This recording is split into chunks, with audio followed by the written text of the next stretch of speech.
안녕하세요, 조성호입니다. 가수 B가 강남역에 있는 사명 빌딩을 1,400억에 팔려고 내놨다가 이제 매각을 철회했다는 기사가 떴는데요. 보니까 대지가 한 150평 되고 연면적이 880평. 연면적이라는 게 그 각 층마다 면적 있잖아요. 그 층을 다 더한 거, 그 연면적이라고 하거든요. 그게 880평이고 월세는 이 전체 건물 8층짜리 건물이래요. 전체 건물에서 2억이 나왔다고 해요. 그리고 이제 작년 21년 8월달에 한참 부동산 뜨거울 때 그때가 제일 뜨거웠거든요. 그때 막 가격들 막 정신없이 막 주인들이 막 올려 부르고 막 그럴 때예요. 용산도 마찬가지였어요. 그때 920억에 샀는데 이제 450억은 대출 받고 나머지 한 480억 정도 자기 자본으로 해가지고 이제 그 빌딩을 샀어요. 보니까 B가 결국 B도 돈이 막 이제 벌리니까 이제 부동산 업자들이 많이 꼬였을 거고 부동산 업자들의 어떤 그런 코치대로 작은 거 사서 팔고 또 그 작은 거를 사, 그 다음에 팔아요. 판 돈에다가 또 대출을 합쳐서 또 좀 더 큰 거를 사. 큰 거를 사서 또 그 큰 거를 조금 더 큰 거를 팔아서 그 매각 대금으로 또 대출 끌어다가 또 더 큰 거 사고 이런 식으로 계속 그 부동산을 늘려왔던 걸로 보여요. 그게 어떻게 보면 일반적으로 그냥 우리 한국 사회에서 부동산으로 돈 좀 벌었다고 하는 사람들이 걸어온 길을 B도 그냥 걸어간 거죠. 그랬는데 그렇다면 좋아. 잘 왔는데 지금 왜 팔까? 되게 궁금하죠. 첫 번째, 되게 급한 거예요. B는 급하다는 걸 알 수 있어요. 뭘 보면 알 수 있을까요? 일단 양도소득세 보면 장특공제를 받을 수가 있어요. 주택 같은 경우는 뭐 80%까지 받을 수 있지만 주택이 아닌 경우에도 30%는 장특공제 받을 수 있는데 그러려면 3년 이상 보유해야 돼요. 근데 작년에 사서 올해 판다는 건 1년밖에 보유 안 한다는 거죠. 그럼 장특공제 30% 가까이 되는 걸 날리겠다는 거란 말이에요. 그거는 양도세에서 꽤 적지 않은 차이가 나요. 이것저것 만약에 1,400억에 팔면 양도 차익만 500억이 넘잖아요. 한 500억 정도 되죠. 그러니까 장특공제 포기하고 팔겠다는 건 급하구나 는 걸 알 수 있고 그러면 왜 급할까? 이게 보면은 이자가 최소 월 2억 5천만 원 나가요. 450억에 대한 이자가 옛날 같은 경우는 1억 빌리면 30만 원만 이자 내면 되는데 요즘 대충 계산해서 1억 빌리면 한 50만 원에서 60만 원 이자를 낸다고 보면 되거든요. 원리금으로. 그러니까 계산해 보니까 이자가 최소 월 2억 5천만 원이에요. 그럼 월세 2억 받고 5천만 원씩 매달 적자. 그런데 아파트 그 상가값은 떨어져. 사면 빌딩 값은 떨어지는데 매달 5천만 원씩 계속 손실 나는 거예요. 그러니까 B 입장에서는 참 미치는 거고 또 재산세가 1년에 1억 정도 나가요. 작게 잡았을 때. 그럼 1년에 1,000만 원 정도 또 재산세가 나가니까 B는 가만히 있어도 건물값이 계속 떨어지면서 월 6천만 원씩 잃어버리는 거예요. 이자를 내도 아파트 값이나 건물값이 오르면 오르니까 하면서 뿌듯하게 내거든요. 근데 이건 떨어지면서 내니까 B가 미치겠는 거죠. 그래서 급매로 지금 팔겠다는 거예요. 그러면 만약에 누군가가 1,400억에 산다고 쳐봐요.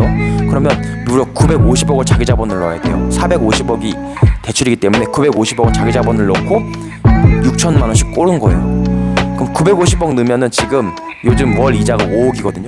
950만 원 6% 이자 나오기 때문에 월 이자가 또 950억처럼 진짜 큰 부자들은 막 가산 우대금리 막 더 줘요. 그러니까 최소 월 이자가 5억인데 그러면 기회비용이 월 5억 6천만 원이에요. 5억 받을 거 못 받고 6천만 원 안 꼬라도 되는 거 6천만 원씩 꼬니까 5억 6천만 원이야. 그럼 건물을 누가 살까요?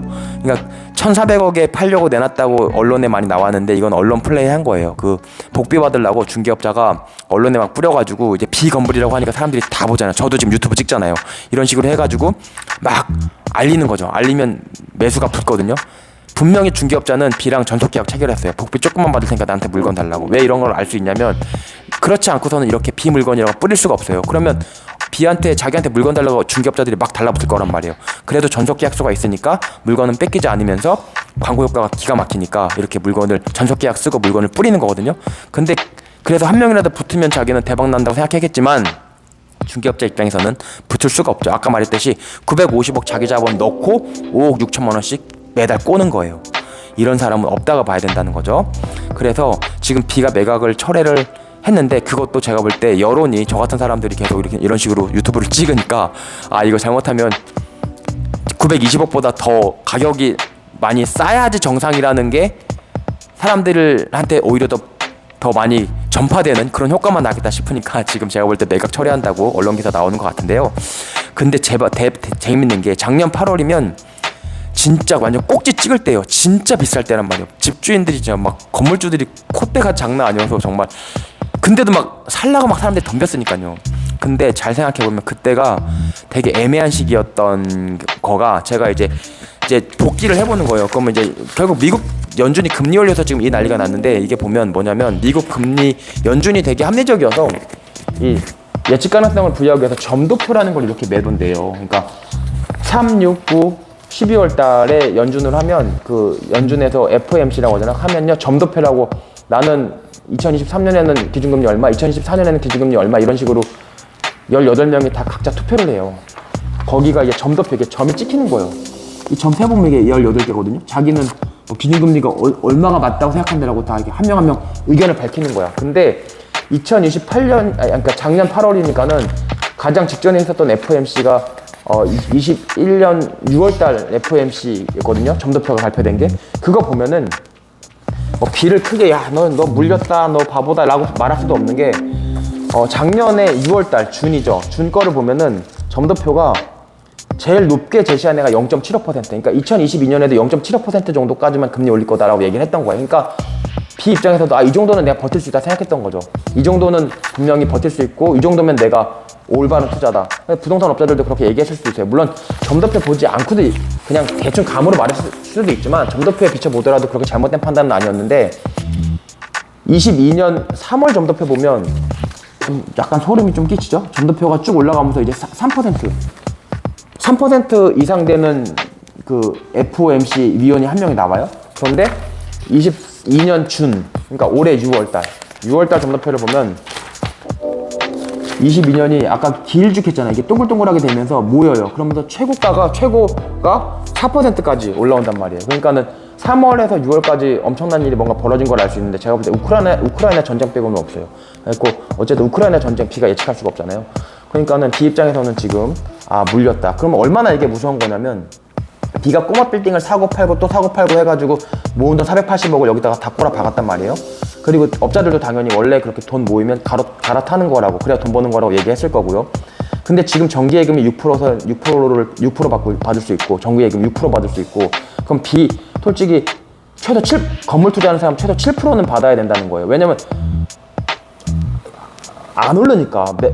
그러니까 수익률이 낮을 수 있는 이유는 건물 가격이 오른다는 것 때문에 수익률이 낮은 거거든요. 막 2%, 막 1.5% 이랬잖아요, 강남 빌딩들. 근데 건물 가격이 떨어진 입장에서는 수익률이 당연히 높아야 되는 거예요. 최소 7%는 나와야 돼. 정기예금도 6% 받는데 상가 7%는 받아야죠. 그럼 금액을 내가 계산해 보니까 350억이 건물가예요. 그럼 무슨 얘기냐면 산술적으로 비 480억 완전 다 날라간 거예요. 그러니까는 막말로 450억을 받는다고 해도 대출이 450억이니까 매수인 입장에서 돈 한 푼도 안 주고 그냥 건물 등기만 가져가겠죠? 그럼 비 480억은 어디 간 거예요? 공중분해 된 거예요. 그러니까 비는 무조건 버텨야 되는 입장인 거예요. 그러니까 내가 처리한 이유가, 첫 번째, 이건 무조건 답이 안 나. 무조건 버텨야 돼. 그리고 두 번째, 오히려 가격만 떨어지게 생겼어. 광고돼 갖고 손님이 붙는 게 아니고 가격만 떨어지게 생겼어. 그러니까 매각 처리하는 거예요. 그리고 뭐 혹자는 이렇게 말해요. 지금 연면적당 평당 25만 원 받거든요. 거기가 2억 받고 연면적이 880이니까 나눠보면 25만 원인데 25만 원보다 더 많이 받을 수 있다라고 막 업자들 중에 얘기하는 사람이 있어요. 25만 원 더 이상 25만 원은 이미 정말 이빠이 받는 거예요. 강남역에서 진짜 좋은 자리 38.5평이 지금 월세 1,600에 나와요. 그러니까는 한 40만 원, 41, 2만 원에 나와요. 1층이. 근데 이거 8층이잖아요. 1층은 한 50만 원 받아도 2, 3, 4층은 팍팍팍 강파상하게 된단 말이에요. 그래서 25만 원도 엄청, 25만 원, 2층 이상, 3층 이상 되는 건물에서 연면적당 평당 25만 원 이상 받는 거 우리나라에 거의 없어요. 아예 없어요. 강남역만 있어요. 네, 여기까지 말씀드릴게요. 감사합니다.